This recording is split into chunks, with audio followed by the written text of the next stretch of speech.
بسم اللہ الرحمن الرحیم عن ابی ہریرۃ رضی اللہ تعالی عنہ قال قال رسول اللہ صلی اللہ علیہ وسلم۔ سیدنا ابو ہریرہ رضی اللہ تعالی عنہ روایت فرماتے ہیں کہ اللہ کے رسول امام الانبیاء قائد المرسلین صلی اللہ علیہ وسلم نے ارشاد فرمایا، لو عبدین تحابا فی اللہ عز وجل واحد فی المشرق وآخر فی المغرب لجمع اللہ بینہما یوم القیامت۔ اگر دو آدمی ہیں جو اللہ کی رضا کی خاطر ایک دوسرے سے محبت کرتے ہیں، محبت کی وجہ کوئی دنیا داری، کوئی دنیا کا احسان، کوئی دنیا کا قرض، کوئی پیسہ، کوئی نعمت، یہ نہیں ہے، فقط اللہ کی رضا کی خاطر۔ فی اللہ کا معنی ہے فقط اللہ کے لیے، اللہ کی رضا کی خاطر کسی سے محبت کی، اور دو محبت کرنے والوں میں ایک مشرق میں ہے اور دوسرا جس سے پیار کیا جا رہا ہے وہ مغرب میں ہے۔ مطلب اس کا ہے بہت دور ہیں، یہ قریب نہیں ہیں۔ دو محبت کرنے والے ہیں، محبت ان کی فقط اللہ کی رضا کے لیے ہے، اور ایک محبت کرنے والا مشرق میں ایک مغرب میں، بہت دوری ہے ان کے درمیان۔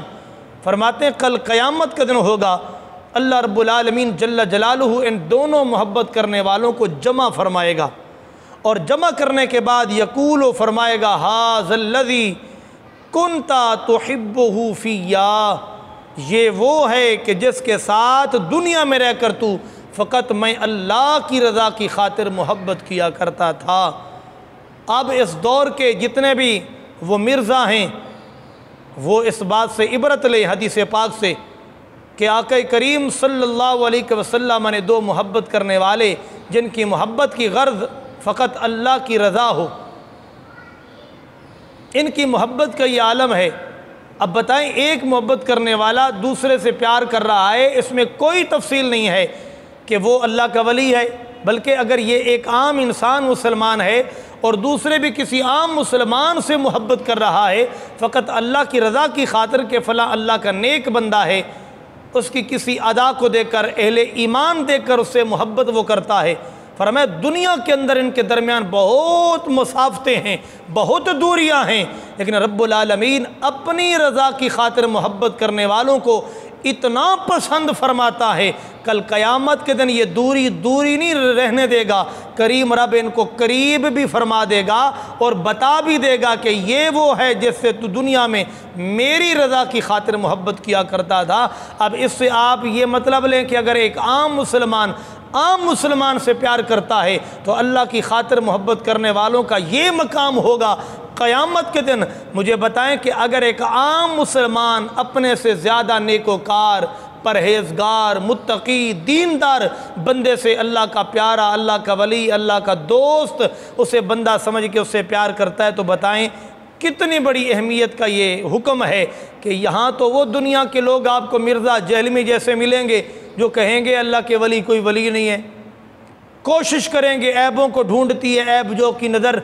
امیر اہل سنت فرماتے ہیں کہ جو خود عیبی ہو وہ عیبوں کو تلاش کرتا ہے، جو خود صاحب کمال ہو وہ کمال ڈھونڈتا ہے۔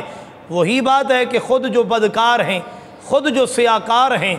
خود جو ملعون ہیں، وہ سمجھتے ہیں شاید سارے ہی ایسے ہی ہیں، خدارہ ایسے نہیں ہیں، اللہ کے مقبول بھی ہیں۔ اللہ رب العالمین جل جلالہ نے قرآن کریم میں جو فرمایا الا ان اولیاء اللہ، تو کہتے ہیں یہ اس سے مراد تو صحابہ ہیں۔ کس نے یہ لکھا ہے کہ اس سے مراد صحابہ ہیں؟ اس کے بعد اہل ایمان اللہ کے اولیاء نہیں ہیں۔ امت کے اندر صحابہ کے بعد جو لوگ ہوں گے ان کے اندر اللہ کے ولی، اللہ کے مقبول، متقی، پرہیزگار، اہل علم لوگ نہیں ہوں گے۔ کہاں لکھا ہوا ہے؟ کہیں بھی نہیں ہے، کسی نے بھی نہیں لکھا۔ اللہ تعالیٰ کے مقبول سب سے پہلے صحابہ تو ہیں ہی ہیں،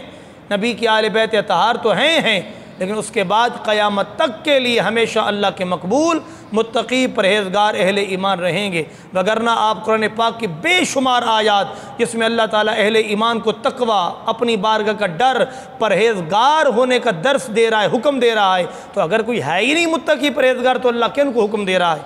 فقط یہ حکم صحابہ کرام تک تھا کیا؟ ایسا نہیں ہے۔ تو اس لیے ان کو یہ سوجی ہے صرف دنیا کی واہ واہ کے لیے کہ 4 صحابہ کرام کی، اولیاء اعظام کی ہم گستاخی کریں گے اور دنیا کے 2 لوگ جو ہمیں واہ واہ کریں گے۔ فقط دنیا کی مشہوری، قبر میں جائیں تو معلوم ہوگا، حشر میں کھڑے ہوں تو معلوم ہوگا کہ اللہ کے مقبول، اللہ کے ولی جو اہل ایمان متقی پرہیزگار ہیں، ان کی دشمنی کتنا بڑا وبال کا سبب ہے۔ تو آقا کریم نے فرمایا کل قیامت کے دن 2 محبت کرنے والوں کو اللہ جمع بھی کرے گا، اور وجہ وہی فرمائے گا جو تھی کہ یہ وہ ہے اے انسان جس سے تو دنیا میں رہ کر مجھ سے پیار کرتا تھا، تم ان سے پیار کرتا تھا میری رضا کی خاطر، تو مشرق میں تھا یہ مغرب میں تھا۔ تو یہی بات ہے، آج بھی ہم گناہگار، سیاکار، اعمال میں اتنا پختہ نہیں، لیکن جو اعمال میں پختہ تھے اللہ کے ولی، وہ خواجہ خواجگان ہوں، وہ حضرت سیدنا عبد القادر جیلانی ہوں، امت ان سے پیار کرتی ہے، یہ کہاں پاکستان، وہ کہاں بغداد۔ لیکن ہم یہ کہتے ہیں کہ ہم اگر دور ضرور ہیں پر محبت کی وجہ سے کل قیامت کے دن ہوگا، اللہ رب العالمین ہم گناہگاروں کو بھی ان نیکوکاروں کے ساتھ قرب عطا فرما دے گا۔